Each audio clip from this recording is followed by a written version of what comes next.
Can't believe that we just all followed the leader.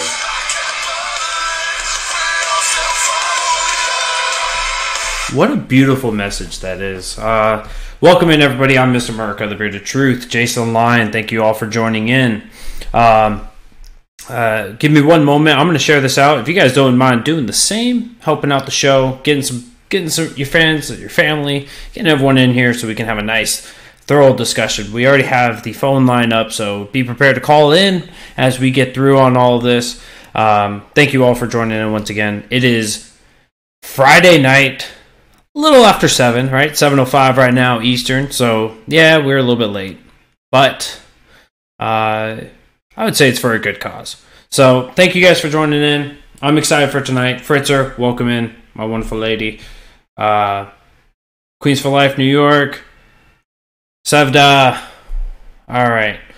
Welcome in, everyone. How is it going? So, yeah, if you guys heard that intro song, that was Fire from the Gods, Evolve. And that line from the chorus is the line that I really wanted to bring up. It really is a principle for a lot of people right now.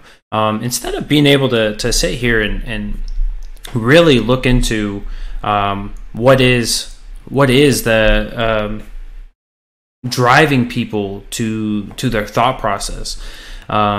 It is following the leader. It is following what this person says or what that person says. And I think that's certainly, when you look at people, if they you could see who their ideological leaders are. If it's the mainstream media, right? You'll see the atrocities within their line of reasoning and their logic. If it is one alternative news source or one group or one individual, you could definitely find out where the severity and the lack of content that they're being provided in order to really break them free of those shackles. And so in that instance, right, in that setting, everyone does just follow the leader. And it's that notion that is somewhat difficult. Now I'm gonna shift this over a little bit, because I think on Periscope, if you guys saw, I just moved the screen over a little bit. On Periscope, I believe that you guys do get that chopped out, so I wanted to make sure you guys were able to get all of that. Everyone, no one's showing up tonight. Fritzer, welcome in again. So tonight, I want to talk a little bit about Saudi Arabia. Saudi Arabia is going to be a big discussion. It has been a big discussion, right? And there's a lot of short-sightedness when it comes to the situation. Fritzer, you're amazing. Thank you so much for that. I appreciate that. That would be amazing. I hope he's going to reach out to me.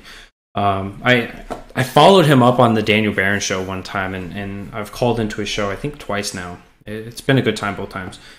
So we'll see how that plays out. I appreciate that so much. But when it comes to the Saudi Arabia thing, I think that we're seeing both sides really have really short-sighted information. They're not looking at the history of everything. I've seen liberals just trying to make this Khashoggi a referendum, being like, we have to denounce Saudi Arabia because of just this one singular instance. And because of that, they're so short-sighted. They're missing the entire picture of what Saudi Arabia has done historically, what they're doing now, what they've been doing for the last 5 years, 10 years, and missing out on that information, right? They're really putting up a very, very weak argument. And because they're putting up a weak argument, the larger vocal side is putting up this argument. The right, the conservatives, the Trump people, right? They're able to take that simple, easy argument and go, you guys are fools. You guys are absolute fools. And when you look at President Trump's response about this entire thing, when you look at his response in the very first paragraph was that stuff that you really don't want people to say. You don't want your political leaders to say.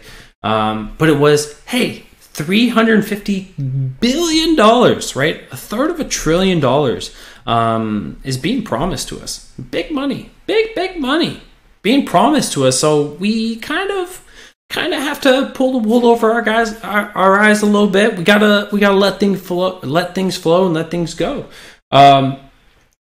It's not Khashoggi. Khashoggi is certainly an instance in which we have to go, you're killing dissidents. You're killing people that disagree with you. You're killing people. Maybe this should be looked into a little bit more.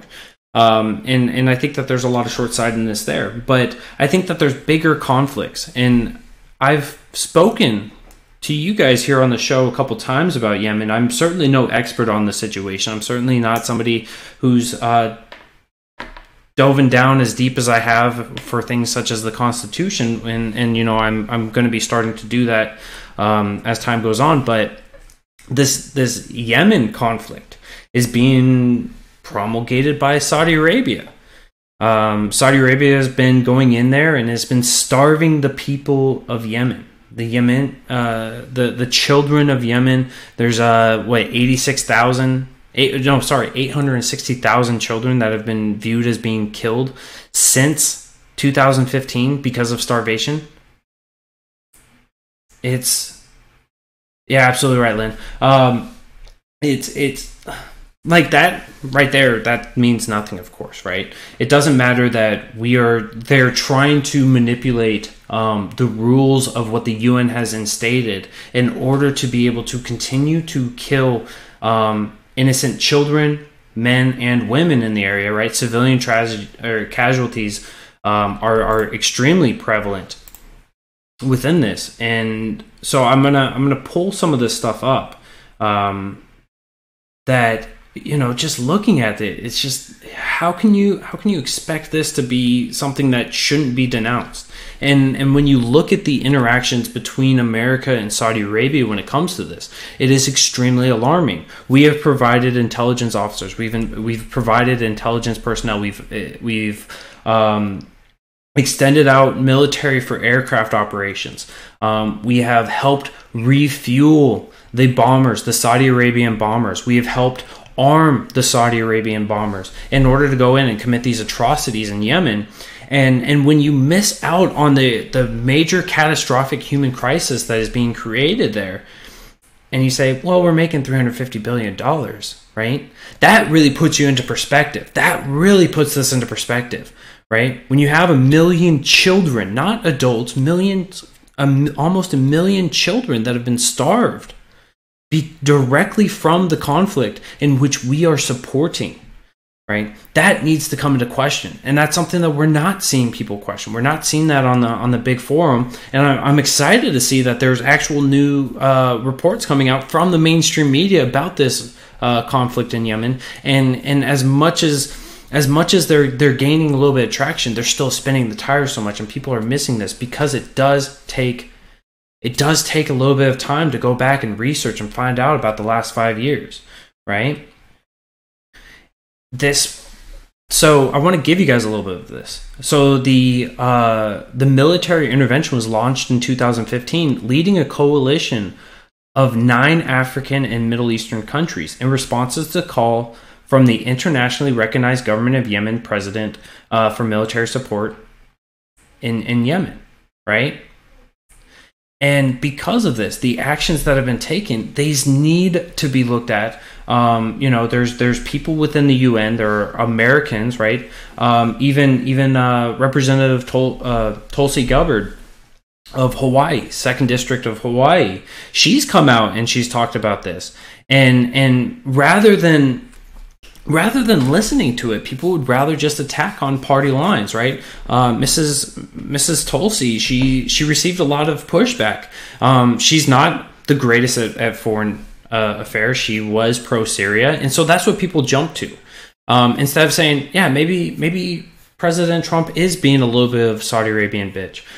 Maybe he is bowing to them in a way. And so I think that 2 things can be true at once, right? You don't give Syria everything that it wants and its desires, right? You don't just bow to Assad like the way that Miss Tulsi wanted President Trump to do, and she said when she spoke to him when he was president-elect, that was one of the things that she brought up. So you don't do that for Syria, and then when Saudi Arabia is committing atrocities, they're attempting a genocide there in Yemen. right? You don't say, hey, they're going to pay us money, so it's okay, right? My favorite, that's the worst way to say this, but my favorite conflict to look at through the lens of morality that America has ever been involved with was the Korean War. Why was that? It was because we were protecting a nation. We were protecting the sovereignty of one nation from another nation. We were protecting South Korea from North Korea. By the time that we had gotten involved, South Korea was taken over by 95% of its land, right? It was just the very tip of South Korea that was left. The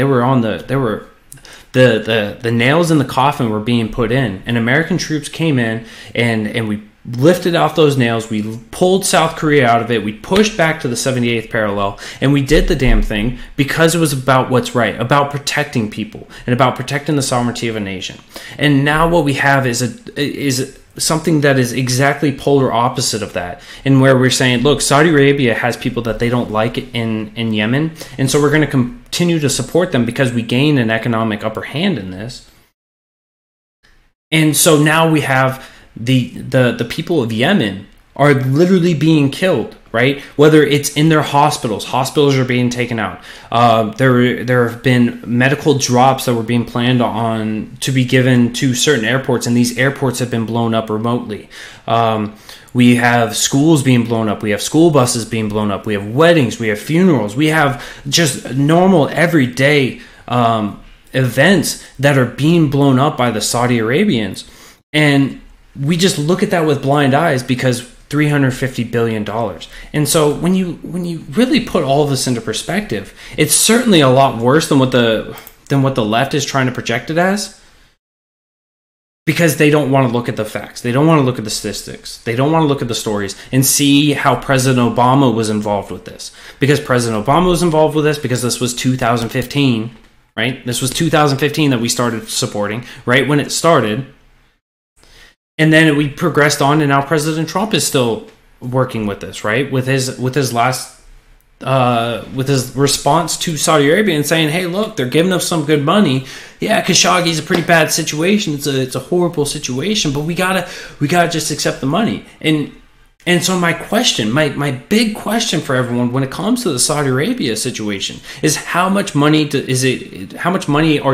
does it cost for you to give up on your morals? How much money does it cost for you to give up on your principles? For us to stand for what's right and stop the Yemeni war, stop the genocide that is being promulgated right now through the American tax dollars, through American trade, which was accelerated through the U.S. government, right? Whenever you have arms deals from one country to another country, we have America. America won't allow us to make these trades unless they give you permission, unless they allow it. And when it came to this situation, it was accelerated by the U.S. government under Obama. So this is a tragedy. This is an atrocity that has to be acknowledged on a governmental level, on a national level. And this needs to be addressed because there are actual atrocities. There is evil that is being committed and is being used by American dollars, by American trade, by American weaponry. And so we have to look at this in an objective light. So I agree. Khashoggi is a small situation. It's in the grand scheme of things, it's insignificant, right? One person who descended from the Saudi king, or the Saudi prince, I apologize. Thank you for the super hearts. One guy that descended from the Saudi prince was killed off. Whether the prince was involved with it, I don't really care. But the idea there that is being promulgated by the left, and it's questionable as to which way it's going, right? The investigation is still undergoing, right? Even though the CIA came out with a response, it's small and insignificant to taking out an entire nation.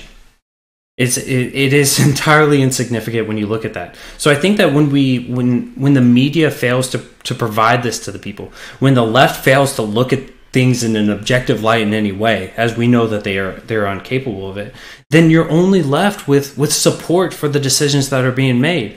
And so this is my challenge for everyone. If you guys are on the stance that, you know, what President Trump is doing right now with Saudi Arabia, if you think that that's the right decision, go and look into the Yemeni stuff. Go and look into the genocide that is being pushed there, and tell me that that's okay, that that's acceptable, that you're okay with your tax dollars going that way. It's more than just looking at the influence, and I understand the geopolitical war there, right? I understand that. Iran is an atrocious nation, right? They're the number one for promulgating terror. I know that, United States of Emirates, they're up there with this terror. They're all these countries in the Middle East, for some reason, they have this core value of promoting terror. And Saudi Arabia is less with many of those regards, but they are still up there. And so I think that really when we look at the history of how this has played out in the Middle East, Saudi Arabia has been the one that's been more accepting of us. Saudi Arabia has been the one that's able to bow down a little bit more to us, and they'll play those games and make it work. And you look and so you want to have a pawn there. You want to have a piece there. You want to have some say there, right? Because America has the worries about China. They have the worries about Russia.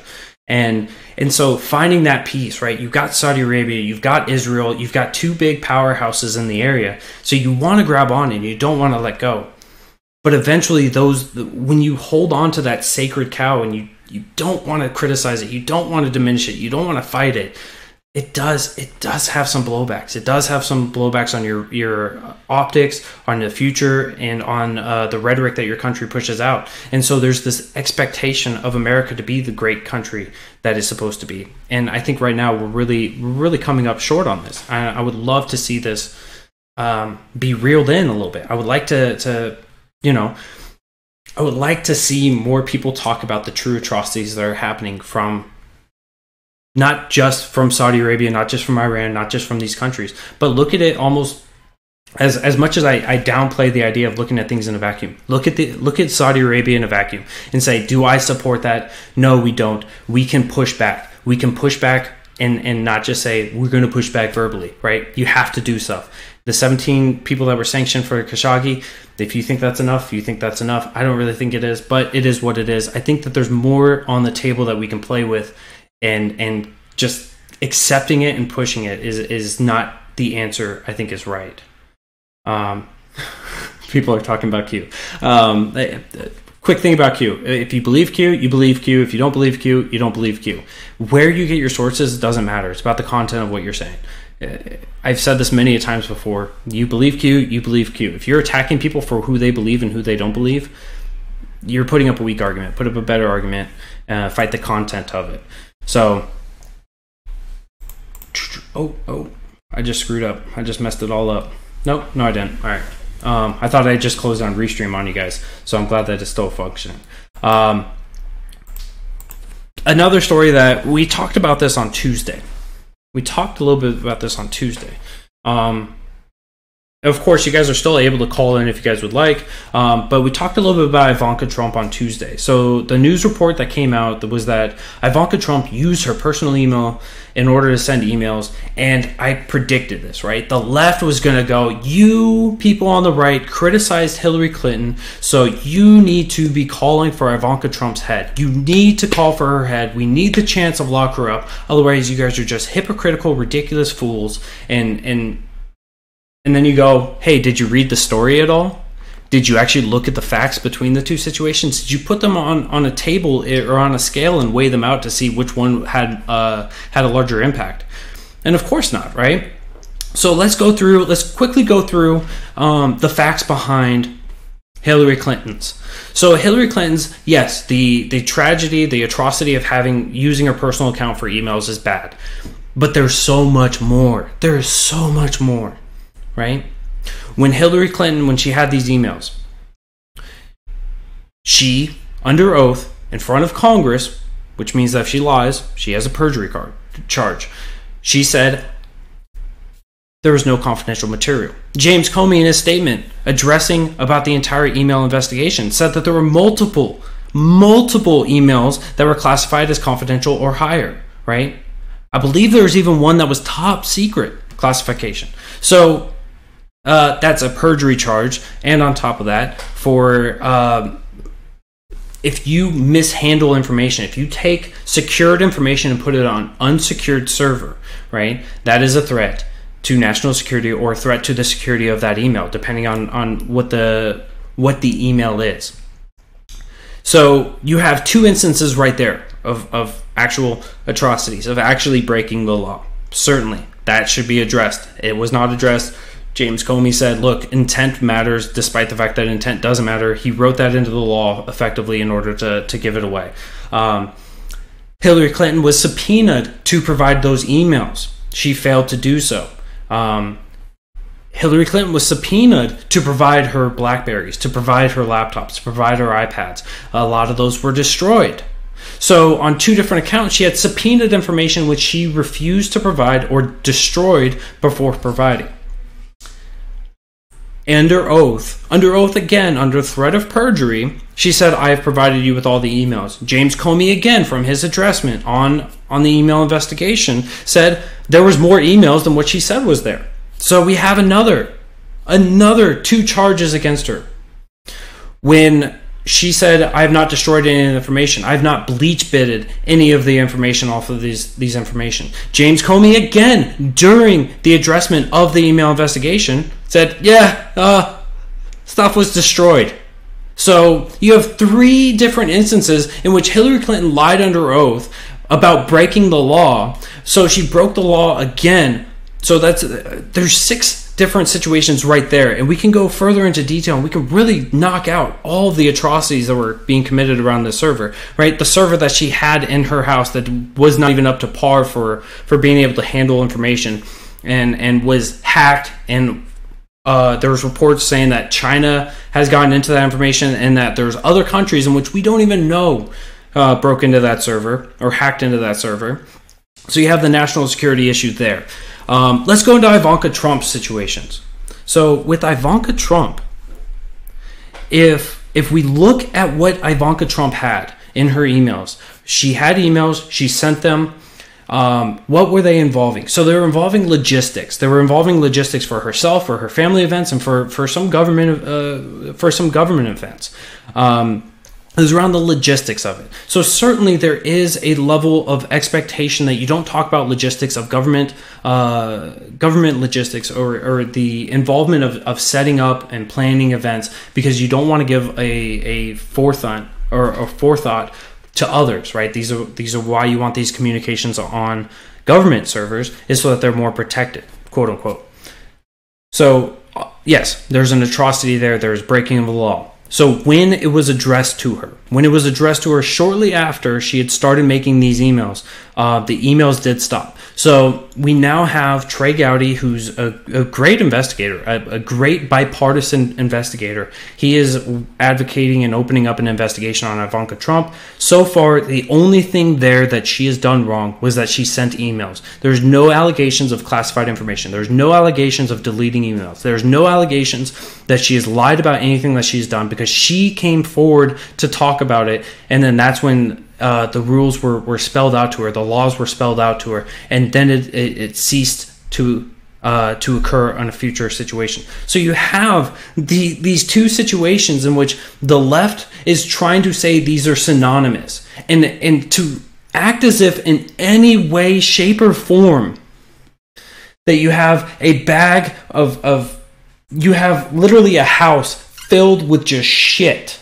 I apologize for using the word, but you have a house full of shit, and then you have like a trash can full of 2 diapers, and you're like, these are comparable, right? That just shows you the lack of objectivity once again, the lack of actually caring about the facts, about caring about the situation, and about actually acknowledging what the heck has happened during the Hillary Clinton email investigation. So it's just outrageous, it's egregious, and it's reprehensible to see people trying to conflate these 2 situations as anything comparable to one another. It has to be denounced. It has to be fixed. It's disgusting.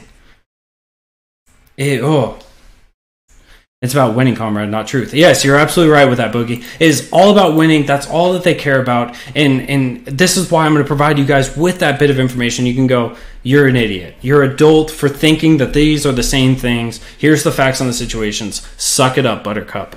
As I realize, feelings are more important than facts to a lot of people, and you just gotta nip it in the butt. While we talk about facts, I want to talk about this one. So I saw this from The Hill, and I know everybody hates it when we bring up Clinton. after I just brought up Hillary Clinton's email investigation. So the Hill just reported yesterday about the Hillary Clinton Foundation. So now that Hillary Clinton has kind of been withdrawn from politics since she went on her crying tour of saying what happened and then giving the answer on the same book, you know, Hillary Clinton, since she doesn't have any political persuasion anymore, since she doesn't have any control, the donations to the Hillary Clinton Foundation has dropped off 90%. 90%. So when you, I mean, this is just a clear indication of kind of the woman that Hillary Clinton and her husband are. It is a clear indication, because when you don't have the ability to really make a change, and then everyone's like, I don't want to play with this player anymore. She's not running the table. She's not even dealing the cards. She's sitting in the corner crying. Yeah, you're not getting any more of my money because I'm not going to get anything back from you. So I think looking at that situation, I thought it was just absolutely hilarious to see that, and which made me have this thought. She's looking to run again in 2020. Do you think it's because she's missing out on 90% of her income revenue, right? The money that she's used to allocate to pay for, you know, her brother, her brother-in-law, her brother, down there in, doing the emergency repairs down in, I apologize, I'm forgetting the country, but, you know, when it came to disaster relief, and she's paying money and helping out with this, that, and the other, or paying for weddings, or paying for these big events and elaborate events, and paying for her just to parade around the country, you know, I think that she's missing out on that. And so certainly, right, running for the election again is going to give her that big surge again in her income, and I think that that's really the driving factor behind this. So I thought that was funny. I thought you guys would enjoy that one. But it is what it is. While we're kind of getting off of the political things, because, you know, Hillary Clinton's not political anymore. I wanted to bring up a big point, or not a big point, but I wanted to go to a little bit of the pop, or the hip hop, if you will. If you guys know who, what is his name? Tekashi 69. He's some mumble rapper, I think he was. He's finally going to jail for life. And I'm seeing a lot of people being outraged over this. So this was a gangbanger. This was a 22-year-old who has been an active member of killer New York City gang 9 Trey for years. And this money was indicted on racketeering and firearm charges in Manhattan federal court, along with 5 other members. So he's serving life in prison. He's a member of a violent section of the Bloods. And so I'm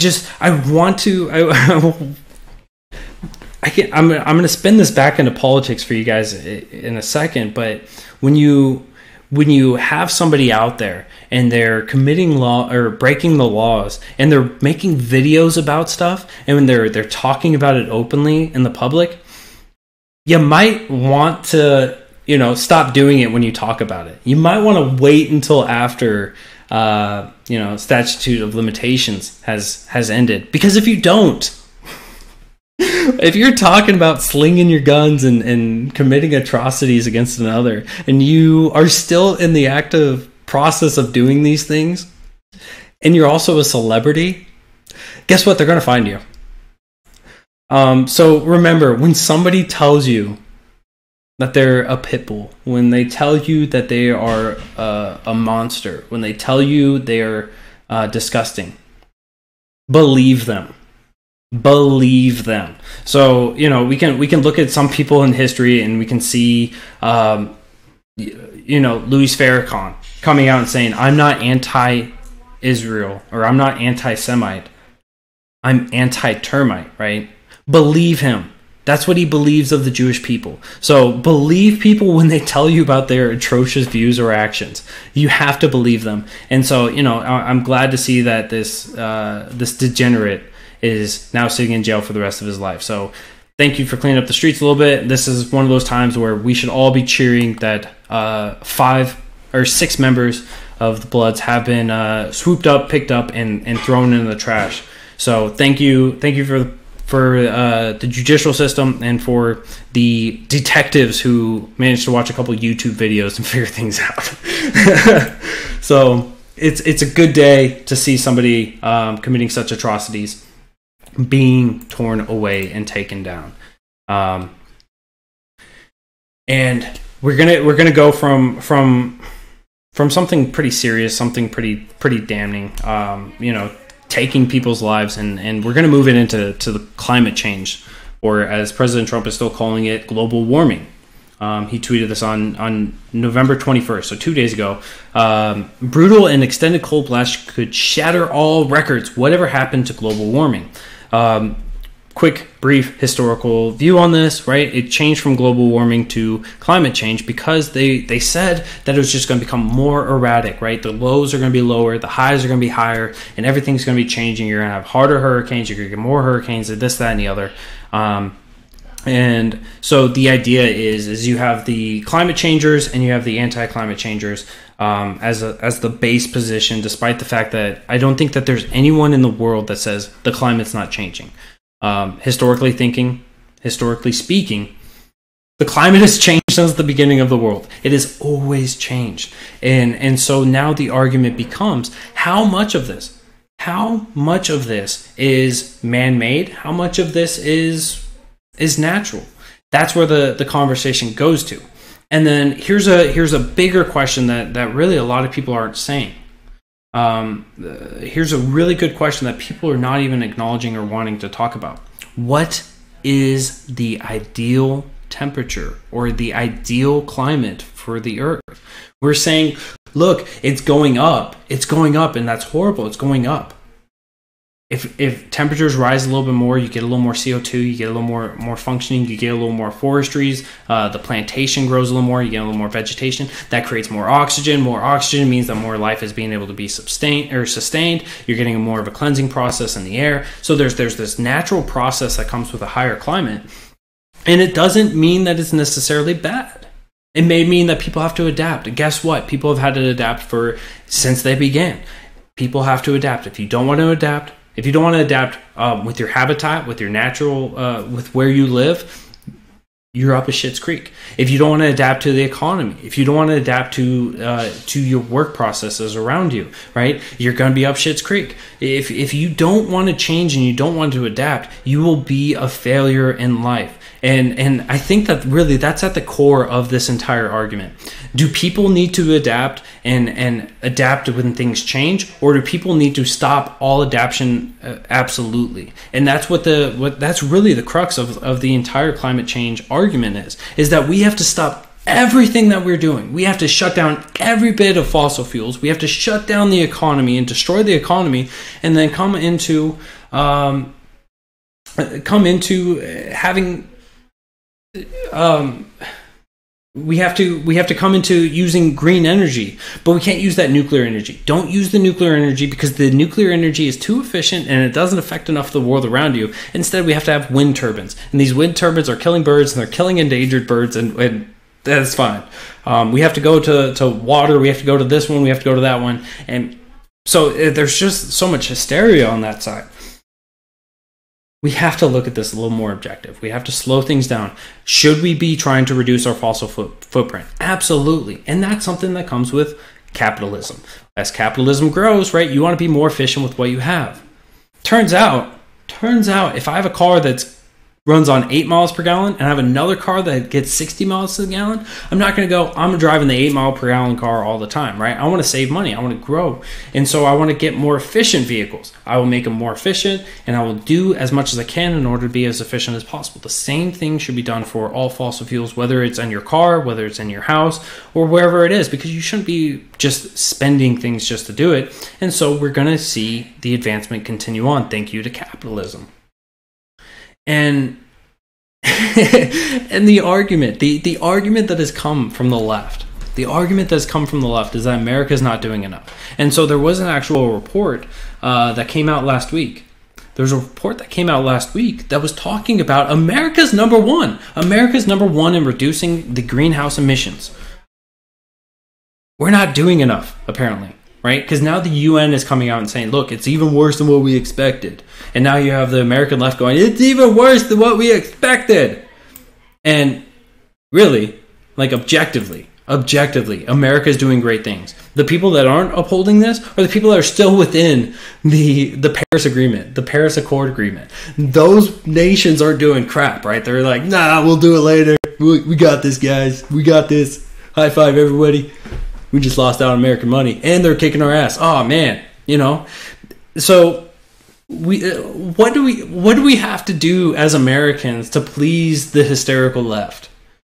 And at the end of the day, it really is just end every bit of capitalism, end every bit of our economy, destroy ourselves, and so that we can protect the environment and we can go live back in caves and create campfires with low emissions, right? You're limited to 2 logs per fire. We don't want to have too much, heat up the air around us. It would be just completely disgusting.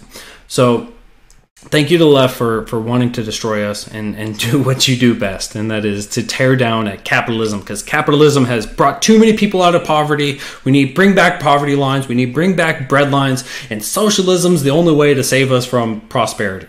So thank you to the left on that stuff. You guys are all beautiful, beautiful people. So I'm just enamored with all of these discussions that are coming out. And everything else. And I wanted, here's an actual article that I really wanted to read to you guys. I wish I had enough time to read it in its entirety, but I will tweet it out. So you guys follow me at Mr. Bearded Truth on Twitter. I'll tweet it out right after the show. But the post is, despite what I was just saying a second ago, liberals aren't stupid and conservatives aren't racist. The people we disagree with are not our enemies. This has been along the lines of what I've been saying to a lot of people is, right, handle the argument, don't handle the person. So don't go after the person for it. So this guy is a rock-ribbed conservative who wants Republicans to keep control of Congress, but I'm not happy with the Republican state representative. Rick Saccone appears to have lost the special election, or he's not unhappy that Rick Saccone has lost the special election in 18th congressional district. Why? Because he insulted my mother.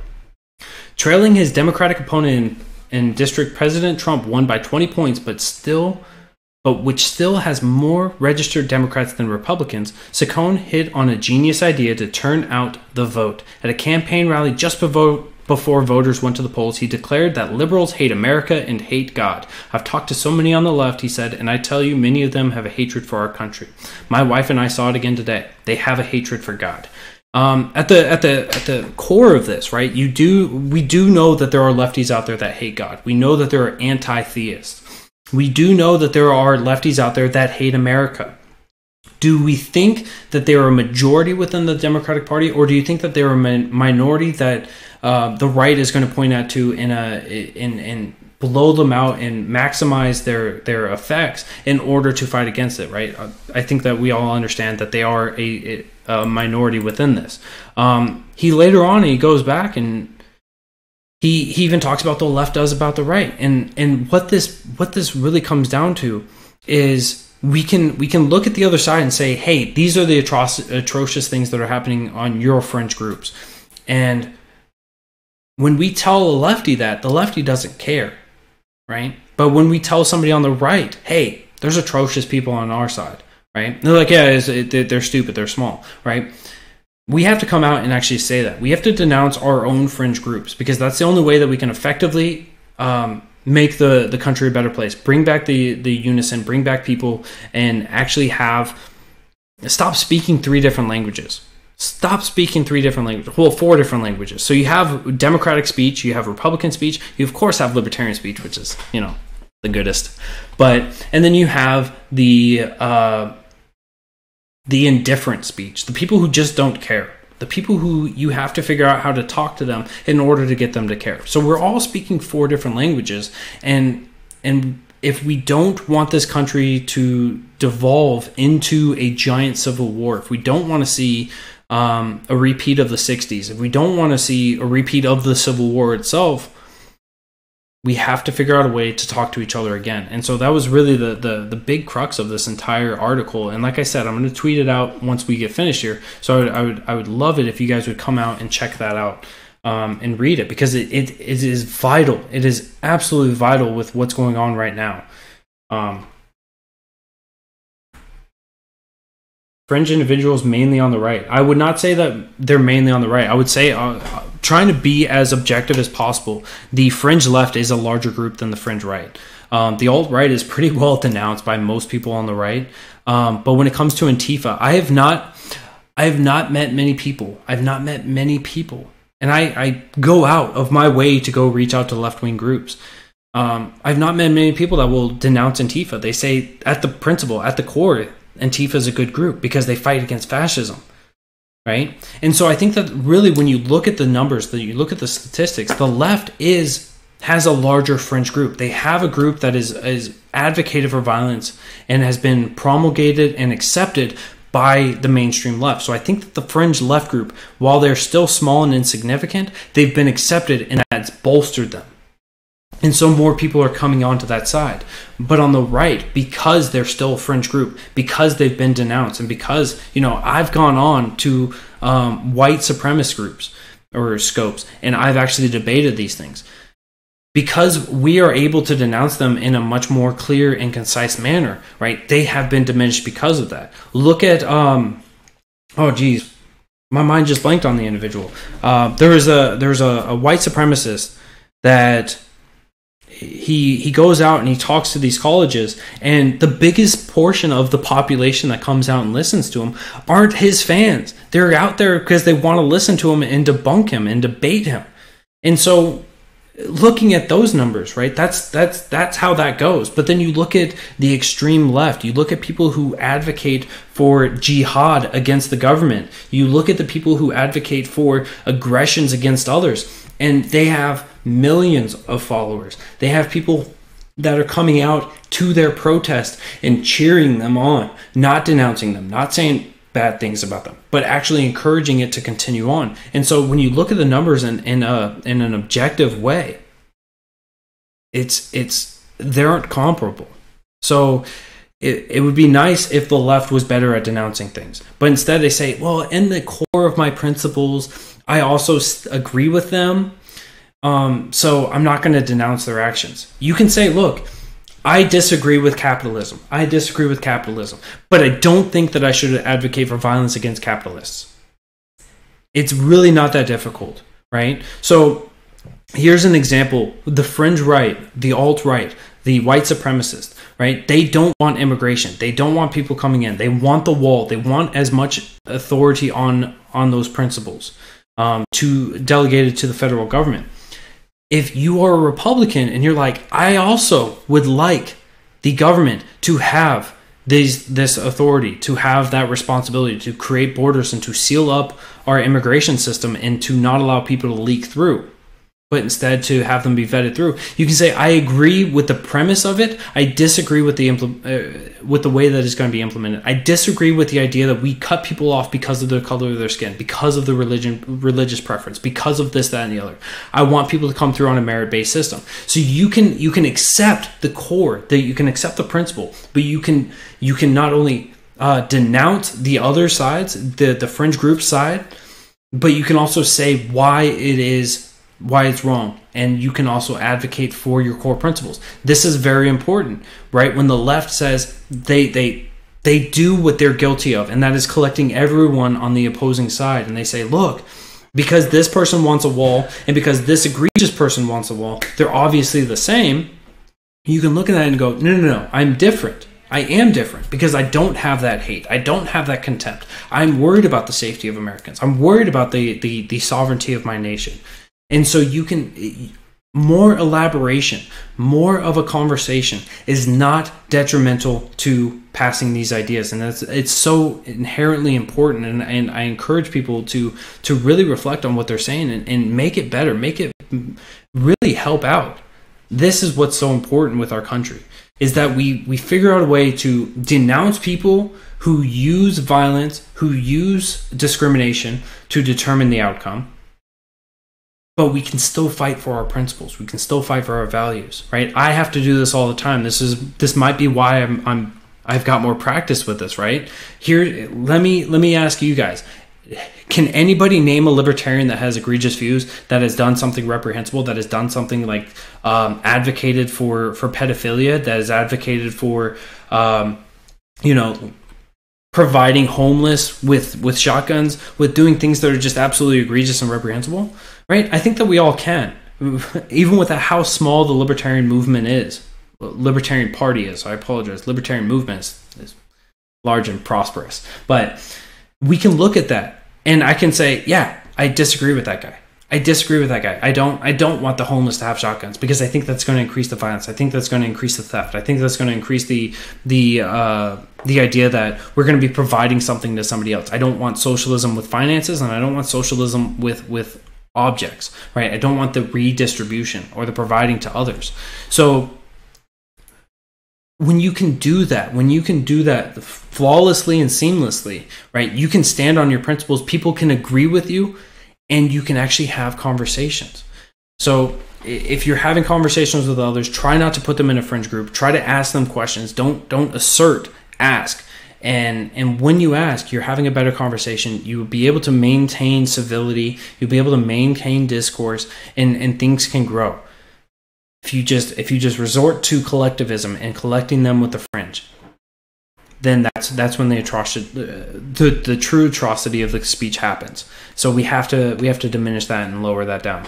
So it is what it is. So I want to thank you guys. I want to take a minute and thank you guys first, because yesterday was Thanksgiving, and so I'm going to take a couple minutes and really say the thanks that I need to say. So I want to give a big thanks to every single one of you that has come in here, that's hit the follow button, that's followed through on providing support. Whether you agree or disagree, I thank you for coming in here.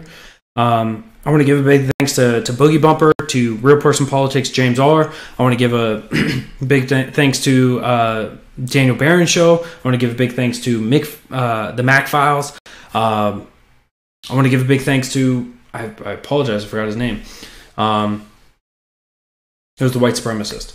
I want to give a big thanks to Shane Sweeney. I want to give a big thanks to Liberty in the South. I want to give a big thanks to everyone who has had me on their show this year. You've helped me grow. You've helped get my voice out there, and I appreciate it. I want to give a big thank you to everyone who's retweeted, who shared out the videos, and provided me with more fuel to fire off of and to keep going. So thank you all for that. It's been an amazing year. It's been a hard year for me in my personal life, but you guys have helped me keep going, and so I owe you guys all a tremendous amount. When it comes to like my personal life, I want to say thank you to my wife. My wife has been an amazing, beautiful stone in my life, and really kept me stable. Thank you to my daughter for growing again and continuing to grow and be a beautiful young woman that people love and adore. Big thank you to my family and the new job that I'm in, and so my life this year has been beautiful. It's been a blessing in a lot of ways. It's been hard in other ways, but I'm thankful for the life that I have. I'm thankful for the opportunities that I have, and so I think with just the nature of Thanksgiving from yesterday, right? It's good to reflect on every little bit of your year to figure out what you're thankful for. Because when we're coming into the end of the year, a lot of people want to make New Year's resolutions. And if you don't know what you're thankful for, if you haven't reflected on that, it's really difficult to make a realistic expectation of yourself. And so, it's always about thinking about one step ahead, two steps ahead. And so it is what it is. And don't allow the left to continue to destroy what is Thanksgiving and to destroy the notion because of the country that we were back then. It is what it is. So I want to thank you guys once again for coming out and enjoying the show tonight. Hope you guys enjoyed it. I hope you guys learned something new. Hope you guys got a new perspective on a lot of things. Hope you guys will go out and look at the Yemeni war, the genocide, and what's going on there. And thank you all 100%. Next time I'll see you guys is going to be Sunday night, 7 p.m. Eastern. So it is Friday night. So do not drink and drive or ride with those who do. You have family and friends who care about you and love you deeply. So make sure you guys get back here Sunday night, 7 p.m. Eastern. I am Mr. America, the Bearded Truth, Jason Lyon. Thank you all. Have a wonderful night and enjoy your weekend and stay safe.